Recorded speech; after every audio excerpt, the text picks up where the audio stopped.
Considering you got James too, add another playmaker. You need someone that just sits down, plays mid, someone like Arashi. Who goes 0-7. What a violation. But yeah, rounding out the draft, your thoughts, Arashi?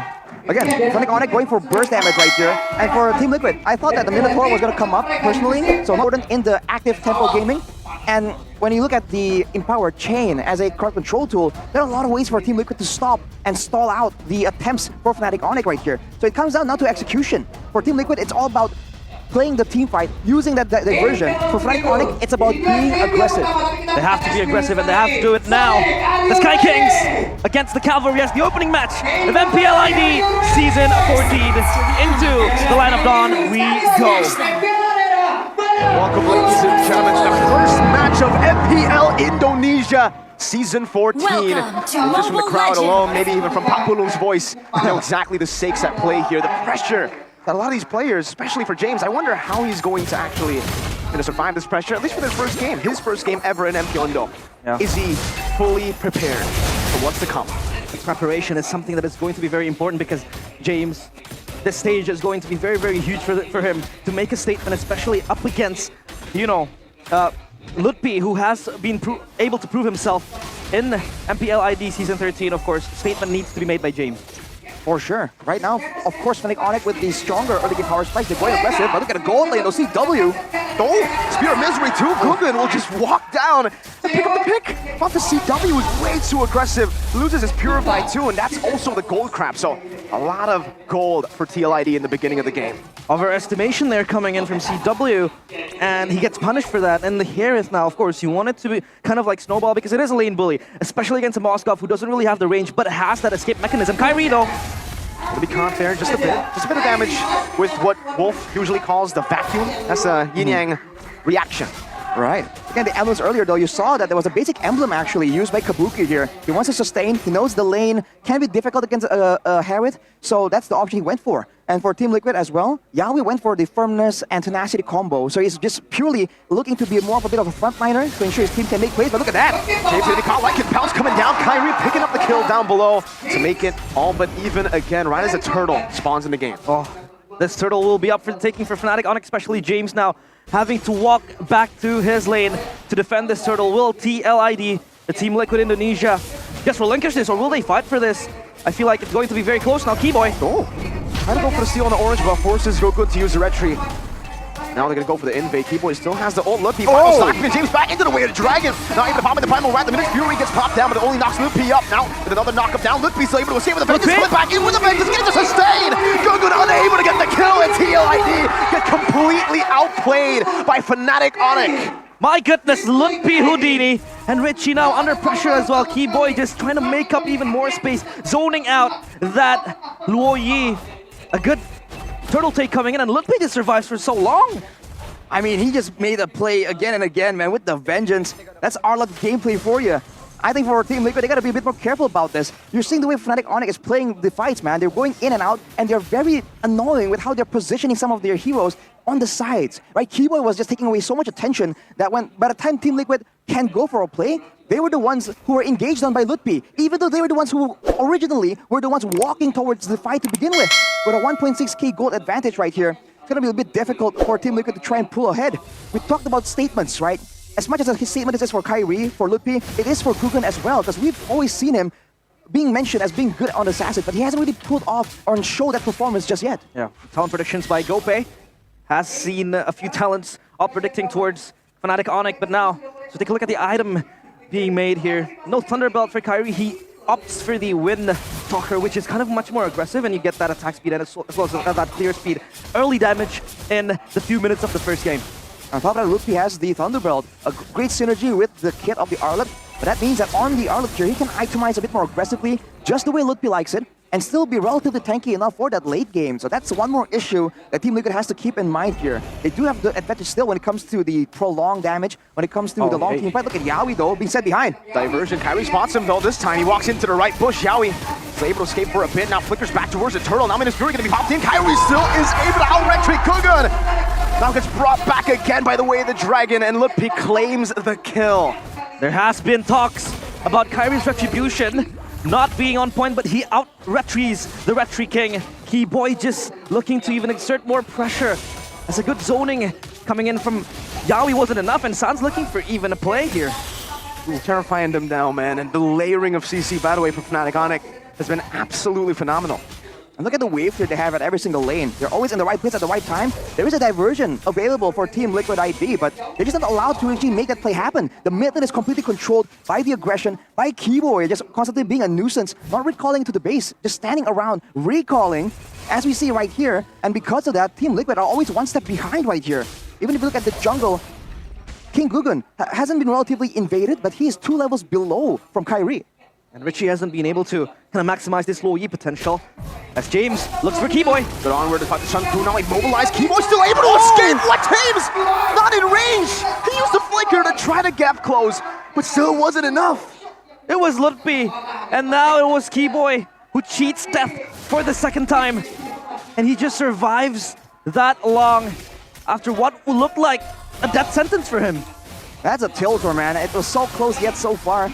And now it's back to the drawing board. onic now setting up a trap once more, just waiting around. And look at Sans picking out the Primal Wrath. So when it comes down to it, when they go for a long, drawn-out fight, there's a chance that FANATIC onic can still get the better of Team Liquid. They have solutions available, and with the gold advantage increasing more and more, you can see that it's going to be more difficult for Team Liquid to even open up the map. They're looking at more crowd control, more frontliners, but even with a Minotaur, even with an Edith, now they're always on the back foot just because of Keyboy here, just zoning with the presence alone. He's not using a lot of spells, a lot of skills when he's just trying to do this and push Team Liquid back. And even Gugun opted for the Bloodwings, a much more defensive build in which you would expect the Julian to snowball to get that burst going on. The FANATIC onic just on the front foot of Team Liquid ID. This is looking from bad to worse for them. And now they're looking for Keyboy for the second time, but Keyboy just a nuisance with the Cho. He has been making plays here and there. Final slash! To find Gugun, but he's unable to fully capitalize on that final slash there. Gugun, obviously on the Julian, still very, very flexible. He's, what's the term? Usually? Elusive. No, like slippery. There Sly. you go. Slippery. Yeah, He's slippery. He is very slippery. Elusive works there. Elusive, slippery, kind of? I think slippery is more meme. And you can take a look at Kabuki having that golden staff. Will this be the power spike? Because you would expect the Moskov to kind of just ramp up that attack speed, and then you could get a few spears here and there, and Moskov does get scarier as the late game goes. Are they going to bank on Moskov alone, or will Julian be rising up again on the page? At this point, when it comes to DPS, they kind of have to. Julian, as good as the empowered basic attacks are from the passive, he's still very much burst in nature. And for FANATIC onic, with Keyboy rushing the Athenas, by the way, it's going to be so difficult because he's going to be negating a lot of that magical damage. So Kabuki is who I think Team Liquid has to look at to try and stop Keyboy from just being this massive problem. Yeah, game fact by Gope, but a final slash missed before that. Team Liquid with the highest first blood rate, 59.99%. We also touted Super Ken as the first blood king, but as the team with the most first blood, you would expect Team Liquid Indonesia to kind of like have at least some sort of retaliation, but again, the zoning potential coming in from FANATIC onic is insane. Keyboy has been everywhere around the map. And Team Liquid ID feels like they can't really address, even with this low E, having that backline access potential. They haven't been able to do so. Yeah, I mean, it's not that bad still, despite, you know, obviously the 3,700 gold lead is looking bleak for TLID in the mid game. But if you take a look at their structures, it's still mostly up. They've only lost some tier 1s actually, and they've actually kind of equalized in that department, getting trades around the map. So it's not as bad as it looks so far. They should still be able to look for that power spike, like you mentioned, for Kabuki and Gugun. Yeah, the power spikes, of course, being eyed upon, eyeballs towards the items. But how long will Team Liquid ID just stand there and wait for their items to go? This Lord in the hands of FANATIC onic for the taking. Looks like they want to contest this. Another final slash. Could have been his fury though. Sans still able to displace himself. Primal Rat used up. Now Retry Gugun wins it out. Yawi gonna be caught in the back, but they've already secured a neutral objective. That's another member down to trade for the neutral objective. TLID, they get their carries out and they'll sacrifice just their frontliners. The Retribution King. Once a prince, now a king. He steals the most important objective, which is the Lord of Fate. 3-man final slash. Kabuki gonna be mauled out by Kyrie, and he goes under the turret to secure another Gugun falls as well. Kyrie, in his first game back in MPL, Indo picks up a triple under the base turret. Killer instinct from FANATIC onic. Out of nowhere, an explosion of action as Team Liquid were kind of underestimating the threat. We talked about the burst damage from FANATIC onic, and you're seeing it there. 3 members deleted out of nowhere with the Lord walking in the top side. Team Liquid are unable to capitalize and even lost the structure in the bottom side as well. CW picked up the Holy Crystal earlier, and Kyrie now has the Sky Piercer too. But it's gonna get more difficult for Team Liquid if they can't maintain the front line. They have DPS available right here, but if the front line gets deleted just like that, there's no way, man. They have to find ways to draw this fight out even longer. Talked about both these XP laners, James and Lutfi, both playmakers, both so creative, so proactive to make the plays, but it has been only Lutfi in the first 10 minutes of the game. James nowhere to be seen. This is looking bleak for Team Liquid ID, as now FANATIC onic just sieges forth towards that top lane, even just giving more pressure. Now going back to the build, Sky Piercer being opted as the, fifth item for the Roger, for Kyrie. You would expect the Sky Piercer to be made in the first minutes of the game as the first build, first item or second item, but to get the stacks, of course. But what is the idea of making the Sky Piercer as kind of like your last item? Well, the longer the game goes, the more the rest of your teammates have damage as well. So the opponents get lower. Like we saw earlier, 3 members immediately nuke down. So with the Sky Piercer, it's a lot more dangerous now. Whereas earlier, if Kyrie went for the Thunderbelt earlier, right, it allows him to get a bit more slows available, a bit more tankiness as well if he wants to be all up in the front line. So I think it's a great choice in itemization, because for the most part, Team Liquid aren't really all that squishy either. Lutfi though looking for a chance to make a play once more right there. Even with Purifies, the whole team is just forced to back away. Lutfi just walking them down, telling them to go back to the base. Man. But I do have a fun fact here for everybody back at home. TLID in the last 2 seasons of MPL, they've always been able to overcome FANATIC onic in the first leg, and that being also 2-0 wins. It was 2-0 to Aura, then now Liquid in Season 13, and it was also the same in Season 12. First leg when Iran first joined things. The Communist Fury still there, locking up Kyrie. They're still going to be able to displace themselves. King Gugun! Then the Communist Fury traded upon them again by Sans. Kyrie's able to escape. Kabuki! Spear of Destruction in the back. Sans still able to escape for a bit. Goes for a bit of ground, and Lutfi tries to go for the trade. Does it in style. Kabuki claims a double still, though. And it's a win for TLID for now. 3 members taken down right as the fun fact comes around. The late game power of Team Liquid ID in manifestation. The Moskov just riles to the backline of FANATIC onic, with Kabuki carrying that fight, and the Lord in their eyes now. Could this be the saving grace for Team Liquid ID?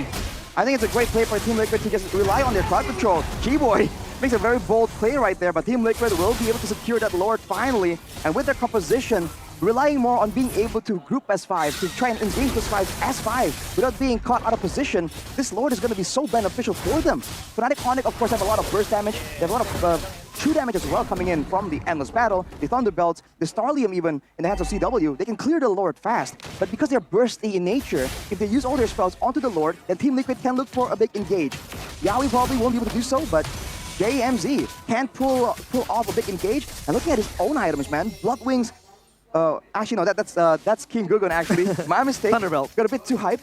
But yes, Thunderbelt, with the full tankiness, he is doing a lot of damage right there. And the game has been going on long enough that those Thunderbelt procs have been kind of stacked up. We gotta talk about that bounty, man, because they were ahead by 7,000 gold FANATIC onic. The fact that Kyrie died gave the shutdown away, but gave the shutdown to the worst possible member you could give it to. Yeah. Kabuki got it off the Moscow, the late game power for TLID. He just gets online so much quicker now. And that's why, with all the structures that they've been able to keep despite the FANATIC onic wins in the first few neutral objectives, that's why I said for TLID, it's not over. It's not as bad as it looks. Yeah, and JMZ doesn't really need to be that playmaker. He could just be in frontlining for the team, just tanking all the damage coming in from FANATIC onic and just absorbing that, soaking it all for himself. Now for FANATIC onic, back to the storyline, it feels like Team Liquid ID is always going to be their kryptonite in the opening legs, in the opening season of MPL ID. So now for FANATIC onic, they have to flip the script, they have to change this. Because Team Liquid, take a look at their lineup as well. This is such a versatile lineup for such a late game. If you're able to drag it back to like, 15, 16, 20 minutes, they have the power from the Moskov, the Julian, the burst potential as well. And Richie, we haven't been able to see that, playmaking, diversion, flashy type of things that we have been expecting from him, but he's still keeping it for later, and FANATIC onic has to be able to, up their guard even more. I bet FANATIC onic also has to avoid fights in the jungle at this point. I mean, the only reason why they were losing that fight so massively was because Yaoi was able to land a massive Minion's Fury and kind of zone everyone away. It landed on Kyrie at least, that I can see, and even that was enough to kind of like slow down the damage potential from FANATIC onic and allow Team Liquid to try and just use these combos, right? The fact that King Gugun also came in and did a ton of damage with the Julian. If this was a more spread out fight, a more open fight, which we saw in the first few skirmishes from FANATIC onic, it's going to be a lot more difficult for Team Liquid to try and get their damage off. They're going to really be relying only on JMZ and Kabuki, perhaps, to really have that reliable DPS. So I think that's where they have to try and avoid these fights, because even before talking about the Minotaur, the Edith, the Low Yi, right? When the Low Yi was meta, we saw that in a fight on a thin corridor in the jungle. You almost never wanted to try and do that, because the Low Yi just procs so many stacks, so many passives, and does so much crowd control and damage. So I think this all relies on how well Fnatic onic can kind of, I don't know, draw the fight out to open areas where they can be the ones that kind of hide in the bushes, hide in the sides, and go for these crazy flanks that can catch Team Liquid off guard. But keep in mind, the diversion is still a very big factor here that Team Liquid can use to surprise Fnatic onic, especially because they haven't been using it for the past couple of minutes. The X Factor, the surprise tool for Team Liquid ID, as they take a look at the Lord, sieging it soon. And they will just kind of counter-initiate, counter-engage to the players of Fnatic onic because they have so much damage now. One can still play with the final slash. Not the Yaoi, no. Minas Fury gets blocked up, flickers forward. Oh, Spirit of Destruction doesn't connect the back. Kyrie secures it. Good bit of crown with Minas Fury turned around. He-Boy buys Immortality, jumps into the midst, but all Kyrie gonna be able to scratch them down. And Kabuki, only now does he make his way towards the Lord Pit, but it's all too late. James was left alone, isolated. Gugun just trying to find a bit of compensation, something, anything. But Fnatic onic deny it away from him. That's just a beautiful play from onic, man. To begin with, Ludpi goes for the final slash as a threat, as a, you know, a bluff almost. And Team Liquid were kind of discouraged. They moved backwards, and that's where Fnatic onic immediately jumped on the Lord to try and clear it out. And because of that, you saw that Team Liquid were caught off guard. They were forced to use their spells at a less ideal moment, and that's why the Spear of Destruction also missed. It was thrown at the Lord, but the fights happened in the jungle of Team Liquid. Now with the Lord marching down, Fnatic onic looking for one more play to really seal the deal. That was an insult to injury, missing that Spear of Destruction. As Fnatic onic crack open the base of Team Liquid ID, they have to hold their ground. Oh, a slash towards Yaoi. Oh, they're engaging in front, but they have so many high ground tools to play with. The burst, the poke as well, looking towards Ludpi. Do they have enough? That's the question. Primal Wrath used up by James, now onto the Lord. Lord making the base quite vulnerable. Fnatic onic decide not to go for it just yet. San's already using Primal Wrath. Great enhanced sword to escape from the final slash there. As Kabuki marches forward. Oh, luckily for him, no final slash from Ludpi. But he calculated that well. For TLID, like you said, good wave clear, and they still will be able to see another day in this game. Kabuki's feeling it. He's blitzing forward. He's much more confident now. The fact that he has that damage needed, and they could still hold on to their own base for so long because they have sustainable damage, they have that burst, they have that control with the Luoyi, with the Moskov, and then you have JMZ as that front line to just layer up the damage and the defenses coming in from Team Liquid ID. So Fnatic onic, they have to halt their movements to take down the Crystal. And right now, we saw that Kabuki went for that aggressive play because he knew he had to purify, worst case scenario, but he needs to try and keep in mind that it's not only about the crowd control. The way Fnatic onic works, it's all damage, right? If CW and Kyrie both hit him with an empowered basic attack and maybe a Lycan Pounce, one additional spell above it, that could be enough to immediately delete Kabuki off the face of the Land of Dawn. So he needs to be worried more about the real crowd control, right? Death, getting taken out of the fight completely. You can see Richie build up the Winter Crown as well, anticipated the next fight to be an absolutely messy one. With 20 seconds on the clock, with Team Liquid still having the potential to go for the diversion play, to go for the Spear of Destruction play again. It failed once already. Will they dare to try and pull it off one more time? Yaoi even going for the Winter Crown. Everyone banked on having just a bit more outplay potential here to avoid the bulk of the burst damage. Because again, they know that once they survive the initial burst, they have more ways to try and fight back, especially with the Minotaur that can heal everyone up.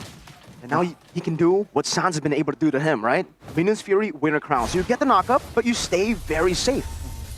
The Winter Crown will be very, very good. Yaoi kicked back though. James walks forward. Minas Fury now. Good Winter Crown there. Use up with the Minas Fury too. Yaoi finding a 4-man there. Sans gonna be isolated. Final slash cancelled away. Ludpi still finds him. Richie takes Sans away. Kyrie in the back still trying to go forward. It kills Kabuki.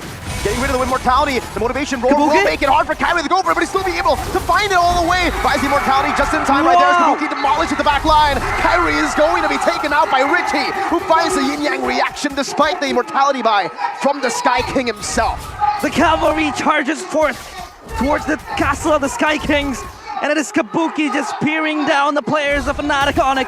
Keyboy left to defend his kingdom. Will this work out well for him? Because Kabuki is just an absolute beast.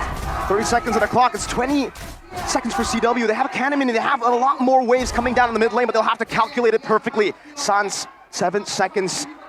For him to respawn, Kabuki buys the immortality now. They need to go for the base straight up, and that's what he does. Kabuki on it, gets caught on the way to Dragon. Richie on it as well. This might be a little bit of a throw. Good spear of misery. Kabuki now dealing some damage. Charges the Terrifying. Now the Spear of Destruction. Oh, Going forward, Kabuki throws the Spear of Destruction, but it doesn't connect. He still goes forward, tries to make a desperate play happen, but it does not happen. Fnatic onic, they shut down the miracle comeback. A string of insane plays. Goes, dominoes, falls for Team Liquid ID. They lose to the durability of Fnatic onic with a lot of players respawning. Now it is their time to defend on the opposite side of the map. They are on the opposite side of the coin. Unlike the previous one though, no base turrets to help them. Ludwig displacing James, good for the crown, but Sans pops into Primal Rat. James all but isolated. Kick with the way to Dragon, a minute Fury finds two, but Ludwig's still there, just trying to distract Gurgun as he goes to bring a hand sword, but he dies straight in towards Kyrie's claws. A triple kill for Kyrie, a winner crown, and game number 1 for the defending Indo champions. The Cavalry were charging forth